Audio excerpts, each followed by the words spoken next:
What's up, everyone? Welcome back to Conflicts of Interest. This is episode 267. I'm the host, Kyle Anzalone. Joining me today is Dave DeCamp. He's the news editor at antiwar.com and, of course, a frequent guest on this show. At DeCampDave on Twitter, definitely follow him there. He's always posting great stuff about all the terrible things the U.S. empire is doing. Dave is a prolific writer at antiwar.com, several news stories every day, and just, again, documenting and detailing everything the empire is doing. Today we catch up on the war in Ukraine. I try to get Dave's thoughts on what's happening with the war, how it's going for Russia, and what the U.S. goals are. And this is really where we drill in and talk about how it doesn't seem like the U.S. is really interested in ending this war. And in fact, recent statements by the Secretary of Defense, Lloyd Austin, suggest that our goals go far beyond just defending the Ukrainian people. So I think I got a great show with Dave for you all today, and you're really going to enjoy it. Just want to mention you can share the show from the Libertarian Institute, and thanks to the great listeners of this show and our supporters at the Libertarian Institute, we were able to hit our fundraising goal. So thank you all so much for helping us to complete that, and look forward to continue to bringing you great content and a bunch of other great stuff, with the funds that we get from that. And then you can find the show on the blog at antiwar.com, where me and Dave DeCamp both work. YouTube, Rumble, and Odysee for the video version. There is a Facebook account and a Twitter handle at con_interest. I'm at Kyle Anzalone _ on Twitter, and the sponsor of the show is Paloma Verde, PalomaVerdeCBD.com. Promo code PEACE. Great place to get your high quality CBD products at a good price. Lab tested results on the website, so you know you're getting the best CBD and exactly what you're asking for. They have in all kinds of mediums, so if you want a topical, a soft gel, a gummy, or the high doses extracts, they got everything that you can want at Paloma Verde. PalomaVerdeCBD.com. Promo code PEACE. That saves you 20%, and it gets the show a discount, and it gets the show a kickback. So it's a great way to support the show and to get yourself a discount. All right, everybody, here's the interview with Dave DeCamp. Hey, Dave, how's it going? Welcome back to Conflicts of Interest. I'm good, Kyle. Thanks for having me back on. Yeah, well, I think I've had you on about once a month this year, and it kind of works out well because in that time you write a whole bunch of stuff, and then always ask you about the most recent stuff, but your overall thoughts. And there's been so much happening with the Ukraine situation, how this war has developed. So I really want to know, I guess what you think the kind of status is right now, if you agree with the assessments that this is not going well for Russia. And there are a lot of people who are not just pro-war state who are expressing that opinion at this point. It certainly doesn't seem like this has been a resounding victory for Moscow, right? Like this is going exactly to plan. There's a major Russian warship that was sank in the Black Sea. And certainly there's a lot of photos and videos to show some destruction to Russian military equipment. But at the same time, depending on what the military planning was in Moscow, this may, as far as I could tell, not be too far from the overall plan. So I was just wondering what your thoughts were on that kind of point to start. Well, yeah, I mean, there's definitely narratives here. The mainstream one is that Russia wanted to conquer Kiev and that they failed and that they were beat back by the Ukrainians. And that, this focus on the East, focus on the Donbass is kind of them just trying to save face and, changing their goals. But I don't really look at it that way. I mean, I think Russia definitely has taken a lot of losses. It hasn't been an easy fight for them. They've lost a lot of tanks and stuff. But I still don't think that they were trying to take over Kiev just because they never really hit the city with many airstrikes and missile strikes. I mean, they never unleashed, the kind of the full power of their Air Force. And then I think the line is that, oh, well, Ukraine's air defenses are better than they thought. But I kind of find that hard to believe. And if we're to believe the Russians, then, I read what they put out, the Russian Defense Ministry puts out, and they list, how many Ukrainian tanks they took out, how many surface-to-air missiles they took out, just things like that. So they're saying that they basically did that assault in the north to tie the Ukrainian military down while they moved into the east, and to take out a lot of their, missile defenses and heavy equipment and stuff.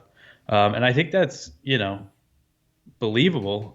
And then now when you look at what's going on in the Donbass, they've been kind of regrouping, and it doesn't seem like they've really. I mean, they've been launching a lot of strikes across a pretty big front there, but it doesn't seem like the full assault has even really started yet. So I mean, they've been trying to take Mariupol for a while now. That is one place you could say that they didn't do too great of a job, but right now there's still Ukrainian forces. I didn't read anything about it today, so there might have been an update, but from what I understand, it's still, the Azov battalion and Ukrainian Marines and possibly civilians are still in that steel plant. And Putin, he declared victory in the city and said that they weren't going to invade the steel plant just because it would risk too many Russian casualties. And then that's another thing, the media takes that and they spin that as a Russian loss when, I don't know enough about that plant. I know it has like miles and miles of tunnels, so maybe they couldn't just bomb the hell out of it. But I don't know. They probably could. They probably have bunker busting bombs that they could use if they wanted to. So yeah, I think that the truth is somewhere in between. But if you look at the things Russia's been saying, they never said that they were trying to take over Kiev. They said that they wanted to denazify the country and called the government infested with Nazis and drug addicts and stuff like that. So that kind of hinted at maybe a regime change. But I think just looking at, like I said, that they just never launched as many strikes as they could have on Kiev and the other cities in that region, that I don't think that that's what they were going for. Right. Yeah, that has been kind of a lot of my perspective on this too, because I've seen not only the U.S. wage war, but also Russia wage war in Syria, Yeah. and what they've been willing to do to route, jihadist linked forces from Syrian cities. And while they do negotiate surrenders and everything like that, they do retake those cities brutally if they have to, with the kind of bombing campaigns that the U.S. has used in Mosul and Raqqa and Fallujah and things like that. So it's not that Russia doesn't have the capabilities; it's that they're not doing. Now, why?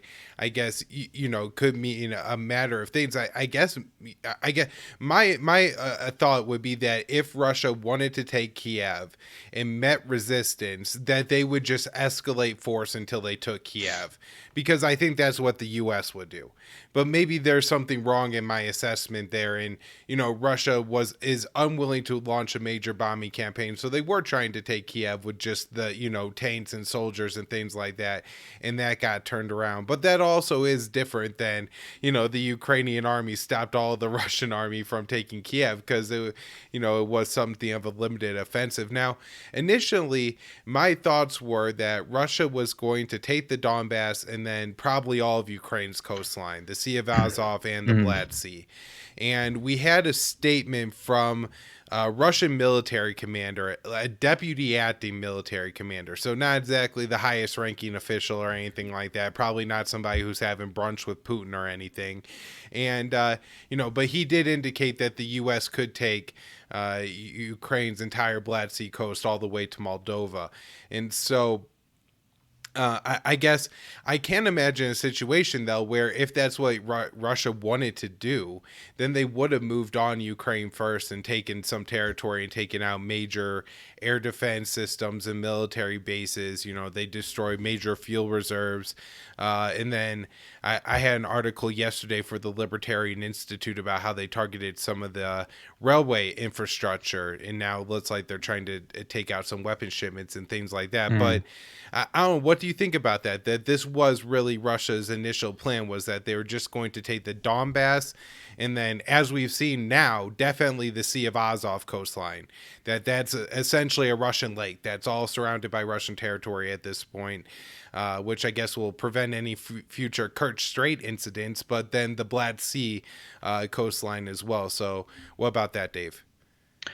Yeah, I mean, that's what it kind of seemed like from the beginning. And then, if you listen to certain analysts like Colonel McGregor, he's pretty much been saying that the whole time, that the goal was, Donbass and a corridor to Crimea, and then possibly the Sea of Azov. And, he's kind of maintained the whole time that they're not going to try to take any territory that's not east of the Dnieper River, which where they invaded in the north was slightly to the west of the river to get into Kiev. But besides that, and in Odessa, like, the whole offensive has been focused on this area of Ukraine. And, even when the narrative was that they were trying to conquer Ukraine with this multi-pronged assault, there was still, big parts where they didn't even send any troops. So, yeah, I mean, it's tough to say, but I think that there's definitely, you see it in the way you read these media reports. Like, when I read about Putin declaring victory in Mariupol and not ordering the assault on the steel plant in AP, they were seemed like they were celebrating the way that the report was written, that there's still these troops held out in the steel plant, and that, Putin's too weak to go forward. They've taken so many losses, they don't want to take more losses. But in a way, it's like, isn't that kind of a good thing that they're not trying to kill more people in the city? And they say that they want to negotiate these civilian corridors to get people out, and they want the troops, even the Azov battalion guys, to surrender. They said that they would spare their lives. Now, I don't blame, if you're in the Azov battalion, I wouldn't want to surrender to Russia when their whole one of their main justifications for the war was to kill you, denazify the country. But yeah, so it's just not, even if, judging by what's happening on the ground, it's not the narrative that Putin's a madman that's trying to genocide Ukrainians. I mean, that's total nonsense. I think that's very obvious, and we could safely say that. But when it comes to really the goals of Russia and what's happening on the ground, I don't think anybody really can say one way or the other. Yeah.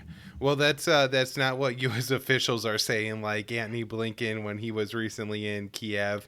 But I want to now ask you about this article that you had, which I really think adds to the case that me and you have been making for the past 2 months since this war started, that the U.S. goals in Ukraine are far bigger than defending Ukrainians. And really, it actually has nothing to do with defending Ukrainians.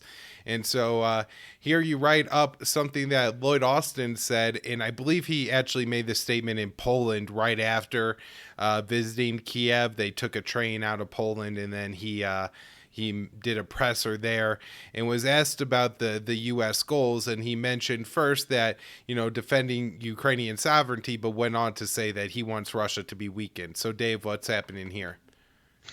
Yeah, so this was interesting. This was right after, like you said, Austin and Blinken met with Zelensky in Kiev. And I added to this how David Sanger at the New York Times reported it, because what he said, that by Austin,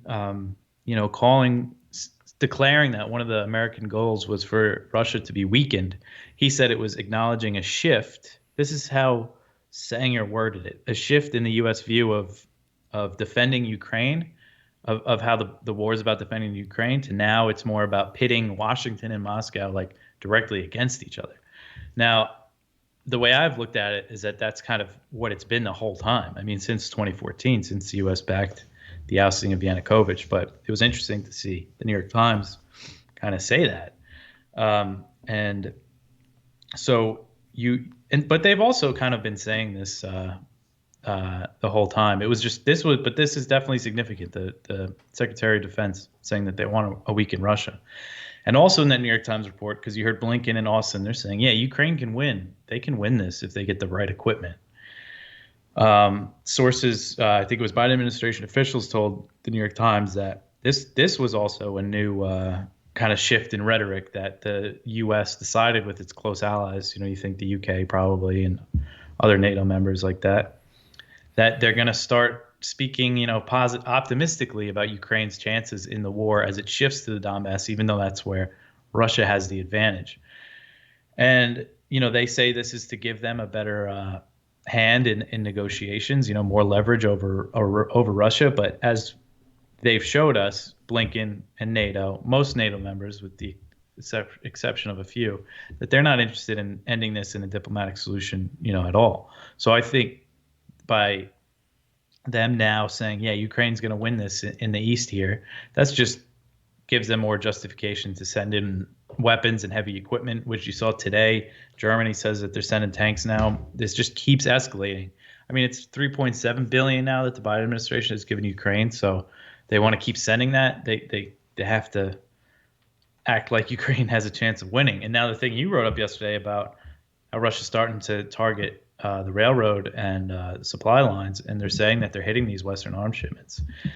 Now that makes me wonder, like, how much of these weapons are going to just be getting blown up before they can even be used on the battlefield. And it's just like so much money that they're throwing into this. I'm curious to know if we'll ever find out how much of it is really being destroyed. Yeah. Well, we do know, I guess, from that CNN report that the White House basically says they enter a black hole once they get into Ukraine, and they have no idea where those weapons go. I thought it was interesting that Russia decided to target the rail system, not only because apparently at least Austin used the rail line to get to Kiev, but also, Dave, because the U.S. is now looking at moving in attack helicopters and howitzers. This is large equipment, and to move it over large distances, rail is probably the most efficient way.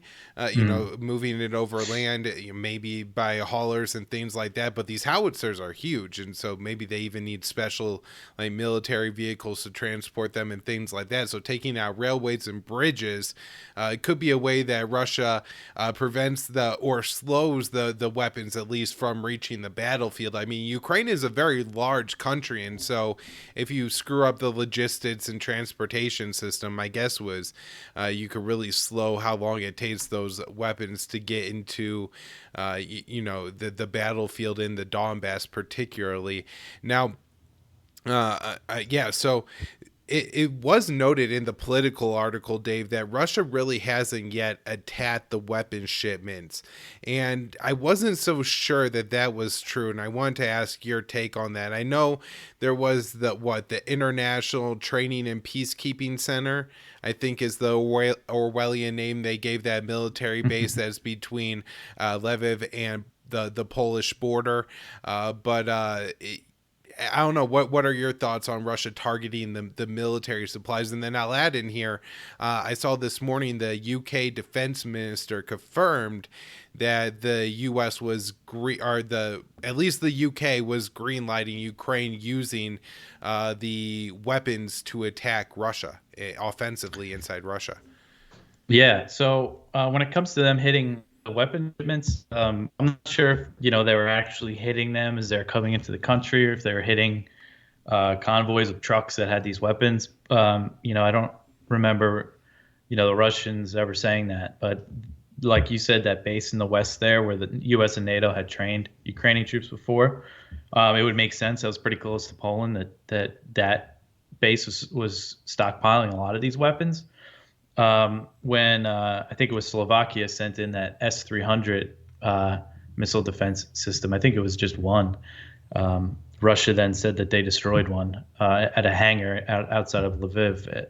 So I think that they've been targeting, weapons storage areas. I mean, that's been kind of the whole point of this first few months of the war was for them to take out Ukraine's, military equipment. But as they were entering the country, I'm not sure. Now that we see them targeting rail, it seems like it's definitely a new strategy just to prevent those weapons from even getting to where they're going to be fighting. And that could probably be pretty effective. And it's also they're training Ukrainian soldiers how to use howitzers. I think in Poland, or I don't know if we know for sure which country it's in, but somewhere in Eastern Europe, the U.S. So then these guys are supposed to go into Ukraine and then train their soldiers how to use the howitzers. And if Russia can get a line on where these weapons are for these trainings, then they can just destroy them there. So it's going to be hard to hide this stuff. Right. And what was the other question?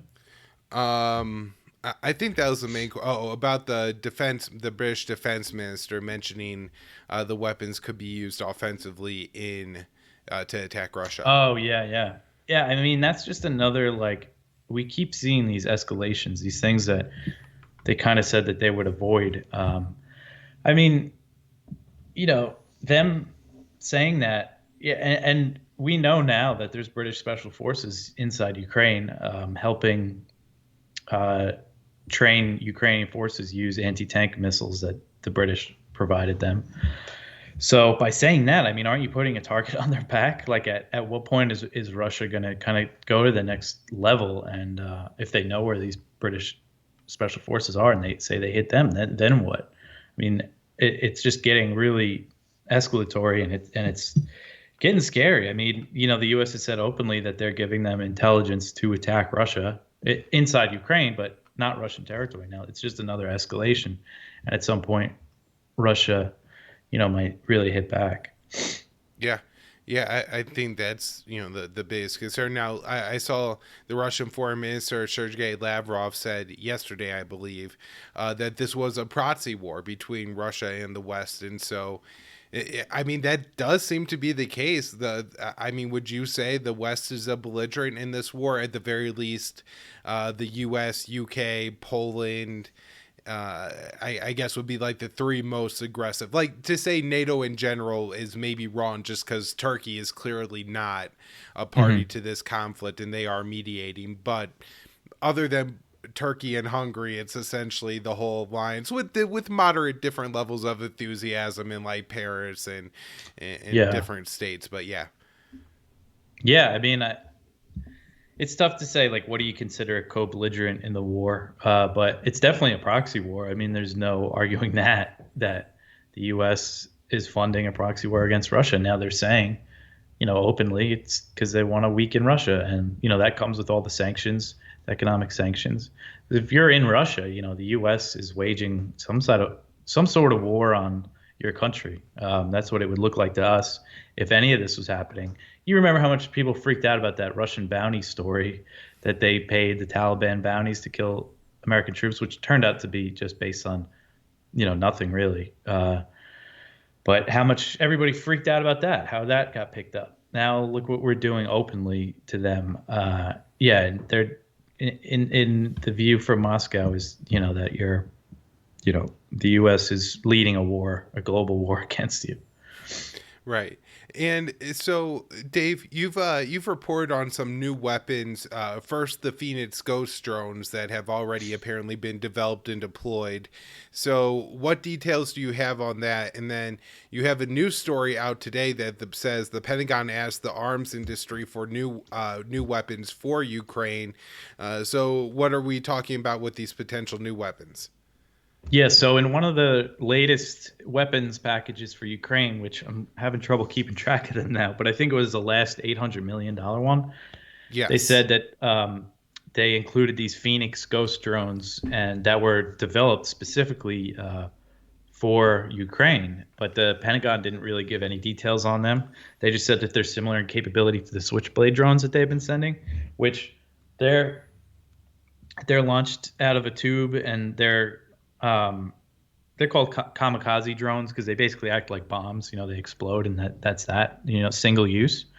So that's really all the details that the Pentagon would give.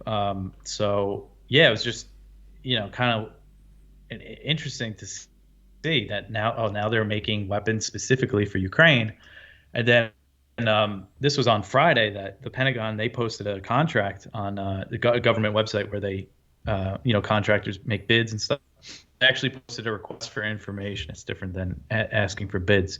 And their request was, hey, you got any weapons that Ukraine can use? Basically asking for a description of the weapon or system that you think the Ukrainian military could use to its advantage in the war in Ukraine. It's just like an open casting call, pretty much, for new weapons for these defense contractors to keep cashing in on this war. And it's another sign that this isn't going away anytime soon. They have big plans to keep shipping weapons to Ukraine. So yeah, and more aid is going to come. They're all making that clear. Everybody in Congress has said that. So yeah, I mean, it's just a sign of how much money there is to be made in this war for the arms industry. Yeah. And I think a week and a half ago or so, Matt Miller, who's on the National Security Council, said that they were always preparing the Nets arms package, and then they released, I think, another one or two now since he said that.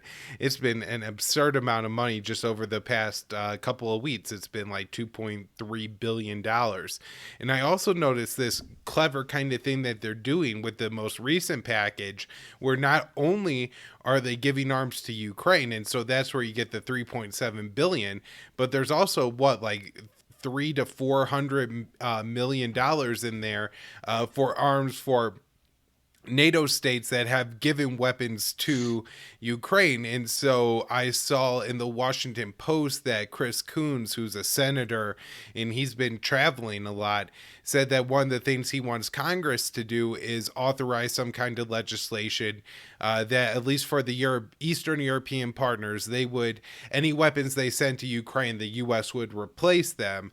And this could be a pretty sneaky way to jack up the amount of U.S. military aid that the U.S. is giving Ukraine by quite a bit, without saying it's in the tens of billions. It could very quickly become in the tens of billions.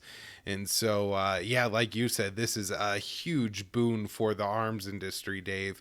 I guess what are your thoughts on all these arms packages? It definitely seems like it's accelerated over the past 2 weeks alone. Again, over $2 billion. And I mean, the previous 6 weeks it was just under $2 billion. It's still an absurd pace either way, but do you see it continuing to go in this direction? Is there any limit to the arms that the U.S. will give Ukraine? And I guess maybe shutting down the transportation systems is about the only way for Russia to slow this down?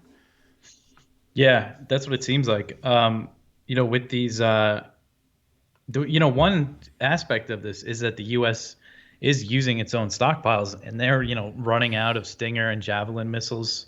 So it's a big payday for Raytheon and Lockheed Martin, which make those weapons. They're trying to ramp up production.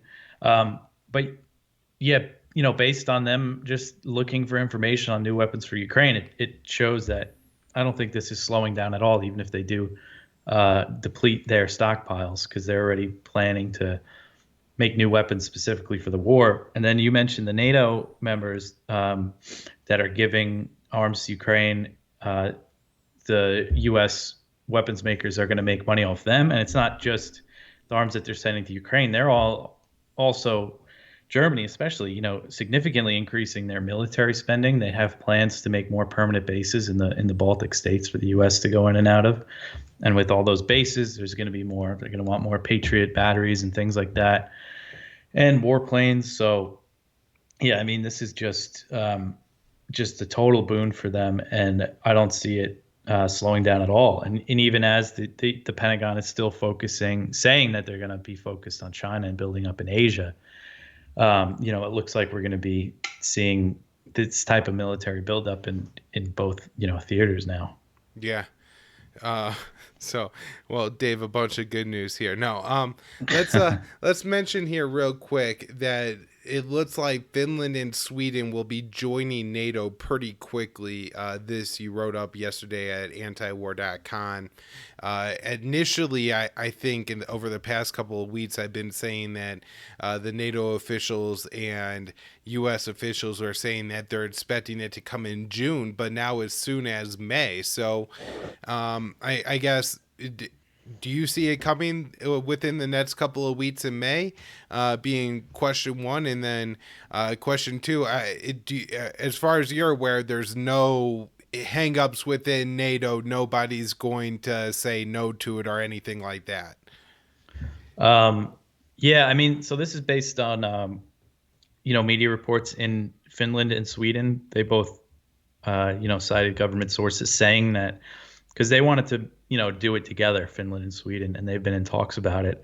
And apparently they've agreed to apply for membership in May. And they're set to meet, the prime ministers of each country, they're set to meet on May 16th or the week of May 16th, and it's expected to be announced somewhere around then.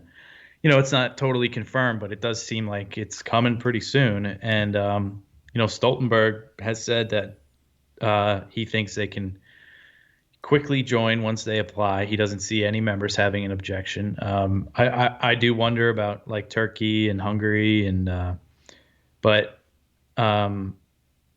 apparently, according to another Swedish media report, the U.S. and Britain have already given guarantees to Sweden that they'll back them, during the application process. Strong political support, and they'll increase their military presence in the region. So, yeah, that tells me that it's probably going to happen. And then now you're increasing NATO's border with Russia by over 800 miles. And, Russian officials have already hinted at more nuclear deployments and hypersonic missile deployments and just building up forces in that region. And then this is just going to add to the overall tensions as we go on, because where the U.S. and NATO are really trying to increase their presence, in the Arctic, Finland and Sweden are going to be pretty convenient places to launch those operations from. So, yeah, it seems like it's going to happen. It seems really foolish to me because, Russia, there's no indication that Russia's going to invade Finland. There's no reason to think that would happen. But if they join NATO, it's just going to kind of increase the chances of a conflict later on down the line, especially when you consider their main motivation for invading Ukraine was Ukraine's alignment with NATO. But Russian officials have even said that it's different with Finland. It doesn't mean as much as Ukraine, even though they share a big border, which is interesting. But yeah, they're still definitely going to react, and it's not going to be good for anybody. Right. And I don't know if you've read anything on this, particularly if NATO's made any statements, but, they have said that they are planning to update their battle plans to put enough forces in every border state to prevent and repel a Russian invasion versus just having what they call the tripwire forces there now. So they got, 100 100 Germans, 100 Brits, 100 Americans, with the idea that Russia's not going to take over Estonia because they would have to kill 100 Americans, and that means America would enter the war. But now they want to put thousands and thousands of troops apparently in all these countries. And if that would include Finland, and again, this is about doubling the NATO-Russian border from my understanding. The Baltic states are not very big, and so there's not a massive border between NATO and Russia because Ukraine isn't a member and Belarus isn't technically Russia, right? Even though they do share a strong ties with Moscow. So, I mean, are we talking about a massive military buildup in Finland then? I mean, it's possible. I actually haven't seen much talk about that. Maybe you've seen more than me about what that means if NATO will send new battle groups to Finland and stuff.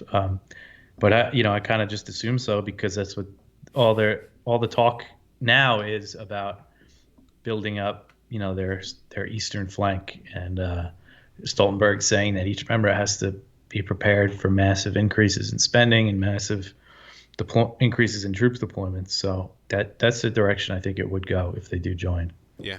And I do want to mention before we move on, because I really want to talk about the tots. Will Porter wrote up an article for the Libertarian Institute yesterday about the military drills that NATO was holding with Finland. And I think that kind of adds to what you were saying, Dave, that part of adding Finland and Sweden is about holding military drills and, more war games and just, expanding the big old NATO club. Now, one of the things that didn't draw as many headlines, and rightfully so to some extent, is like the weapon sales are just Blinken and Austin being in Kiev, was that the U.S. is going to send their diplomatic staff back to Ukraine. I think they said next week, right? And so that wouldn't be this week. That would be the following week, the first week of May, if I'm correct, and that the Biden administration had announced a nomination for a new ambassador, which I would expect will fly through the Senate. So what's going on here, Dave? Yeah, so the ambassador position to Ukraine has been vacant since 2019 when all the impeachment stuff happened. I forget her name, the woman that was fired by Trump. But Biden nominated Bridget Brink. She's the current ambassador to Slovakia. She's a career diplomat in the State Department and the Foreign Service. So, yeah, I'm sure she's going to get approved right away. And I know Biden has gotten a lot of, criticism from Democrats and Republicans for not filling this position earlier, for not having an ambassador in NATO in Ukraine, this whole time. And then, so they plan on sending diplomats back into Ukraine, I think next week. And then Blinken said within the next few weeks, the plan is to set the embassy back up in Kiev, because they first left Kiev and then they left Ukraine altogether just a few days before the invasion. So they're going to put that embassy back in there. So that could mean, that there's going to be some U.S. Marines in Kiev for security for the embassy. But, I don't think there's any reason to think Russia would touch the U.S. embassy. But, it goes to show a bit of their thinking. I mean, if you remember before Russia invaded, they were saying that Russia could take over Kiev in like a few days. But I guess, so it's hard for me to believe that, they definitely get things wrong all the time, as we know from Afghanistan. But, they had a reason to think that. And it's just because of how massive Russia's military is, I think. So that's another reason why I don't think that they were trying to conquer that city. But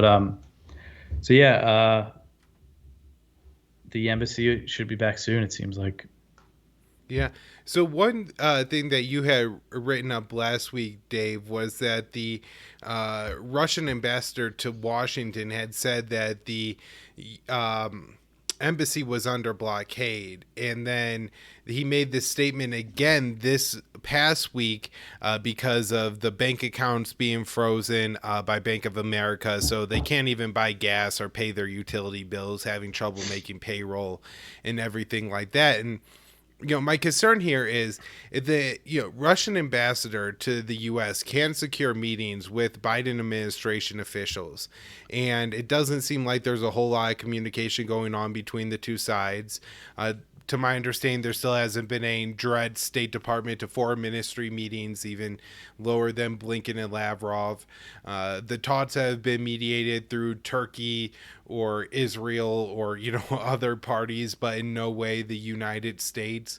And then, so I guess my question is, if they are sending these diplomats to Kiev, you could imagine in one sense this not being a big deal at all, because Russia, I think, is pretty unlikely, as you said, to hit a diplomatic building.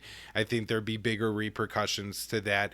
And on top of that, you could see that this being beneficial to relaying messages to Kiev and acting as like mediators and things like that. But it doesn't seem like there's any conversation going on between Washington and Moscow.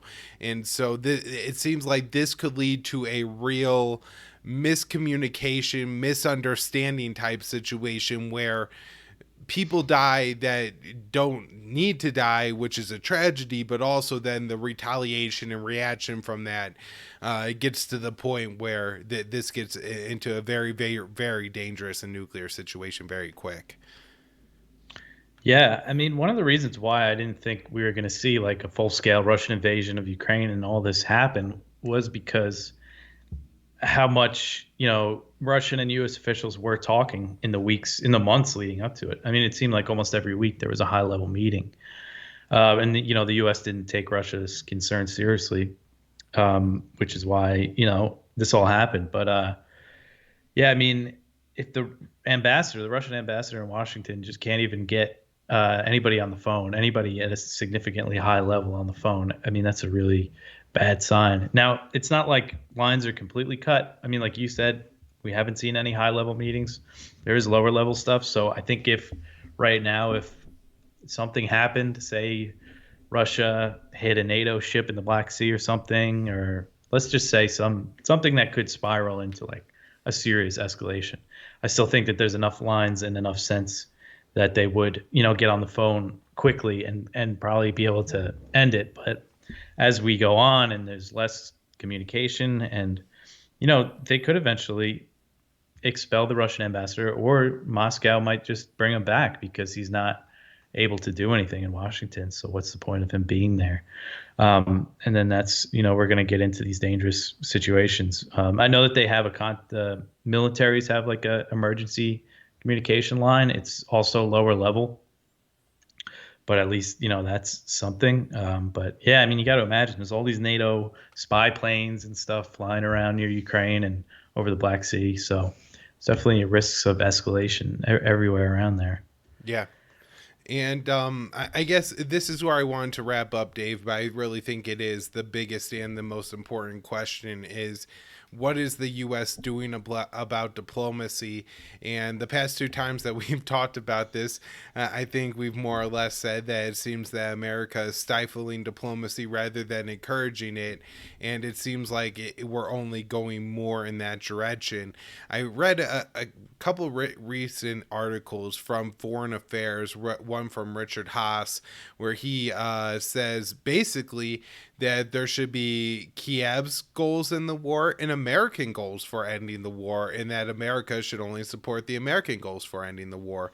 And so, while this seems almost absurd that our primary concern wouldn't be just helping Kiev get whatever kind of deal they want, that Washington, as we kind of start off the show talking about, now has their own sets of goals for this war, and that it's possible they enforce them at the negotiating table and prevent Kiev from coming to any kind of lesser negotiation. So I don't know, what are your overall thoughts on diplomacy? What are your thoughts on that? Do you see any progress being made here? It doesn't seem like it. I haven't seen any indication that the Biden administration has kind of changed their attitude towards the diplomacy since we last talked. They're still saying the line has been that, oh, we're giving them all this military aid to give them more leverage in the talks. But you wonder what the U.S. goals are. And I don't think the U.S. goals are necessarily for Ukraine to take over all of the Donbass, or for them to retake Crimea, let's say. I mean, that'll never happen. But it seems like their goals are, as Austin said, to weaken Russia and to isolate Russia from the global economy and to punish Russia for being, Russia for being run by Putin. Biden has said, he has called for regime change since this war has been going on. And I think, the White House kind of tried to downplay it, but he didn't even really walk his comments back. I think it's pretty clear what they want. They want Russia to, hurt and suffer as much as possible from this war. So I don't think diplomacy right now is in the interest of the U.S. I don't see any indication to think that it is. Yeah. And as far as I could tell, they've actually successfully pressured Israel to take a slightly tougher stance on Russia. They actually provoked Russia to condemn Israel. So that was an interesting exchange. That happened because Israel, despite being well within the U.S. orbit and being a big recipient of U.S. military aid, does maintain very strong relations with Moscow and essentially the entire world. Israel's, very interested in having good diplomacy, not everywhere, but almost everywhere, minus Mhm. Tron and a few other places. So, anyways, on this, Dell, I guess. And one more question for you, David. I think. Oh, I did want to ask you if you had read anything else about the chemical weapons, just or the chemical labs or anything like that that we've talked about in the show in the past. I have looked. I haven't really seen any other updates. Really, in the past like 2 or 3 weeks on this, I haven't seen any new claims from Russia. Of course, both sides are trading allegations that they're going to use chemical weapons and things like that, but of any actual, the labs that the U.S. was apparently running, anything about that? No, I haven't seen anything new about that either in recent weeks. And when it comes to chemical weapons, I know Russia, they were just saying somebody's plotting a false flag with chemical weapons in the East, or I think they said the U.S. was doing it. Kind of the same accusation the U.S. threw at Russia. But so, yeah, no, I haven't seen much news on that. Yeah, I did see that the U.S. I think the first $800 million aid package included a few million worth of chemical weapons protection equipment and things like that, Hmm. and so that really does like sell the narrative like to just the average American, though, Dave, doesn't it? Like, why would we be spending millions of dollars sending chemical weapons protection equipment to Ukraine if Russia wasn't going to use chemical weapons on the Ukrainians? And then when they don't, they say, yeah, well, they didn't because they wouldn't have been effective because they had the protection equipment. See, we Yeah, prevent, yeah. that's kind of been the U.S. logic through all of this is they make absurd accusations. If Russia doesn't, do what they think, then, oh, we prevented it. And if Russia does, look at Mr. Hitler doing everything evil in the world. And never mind anybody the past 2 decades of the U.S. warfare in the Middle East or anything like that. Dave, anything left you want to mention before we wrap up here? I would just say with the chemical weapons thing, I mean, I know you talked about this, but they basically admitted in that NBC News report that they had no evidence to back up that claim and that the Biden administration has been putting out information based on low confidence intelligence, basically information that they had no evidence to back up. And, it was kind of weird things like some of the stuff that they said wasn't true. And it tells me because the U.S. officials said it was part of an information war against Russia. But if you look at some of the stuff they planted in the press, one of them being Russia asking China for military aid for the war, which apparently they didn't have evidence to back up. That's what U.S. officials told NBC News. And what would that accomplish? They said it was to warn China against helping Russia, but that doesn't make any sense at all. You could do that privately, or you No. could just warn them. It to me that shows that it's information warfare targeted at the American public. Kind of they want us to believe that China and Russia are the bad guys. Working together to destroy freedom and democracy around the globe. So yeah, I think people just have to keep that in mind that there it's a big information war right now. To be very skeptical of everything that you read. Yeah. I mean, the State Department has been amazing through all of this. I think in some respects, the Defense Department has been a little bit more moderate on some of the Hmm. issues, like sending the MiG-29s into Ukraine, which apparently somebody is sending fighter jets into Ukraine. Although I Yeah. really haven't talked much about that story because I feel like the Pentagon details are so weak, and they really be touting it if there is something more going on there. Uh, but yeah, the State Department, they're more concerned about the Solomon Islands than they are about negotiating with Ukraine. It's absolutely unbelievable, Dave. Yeah. Right? And there's telling us this whole war is about a country's right to choose how they align themselves. And then when the Solomon Islands sign a deal with China, you know, they just throw all that out the window. All right, Dave, that's a great place to wrap up. Thanks so much for doing the show again. Everybody at DeCamp Dave on Twitter, and then the news section at antiwar.com, where I also write occasionally, or you could find my Libertarian Institute article linked. Dave, thanks so much for coming back on the show, man. Thanks, Kyle.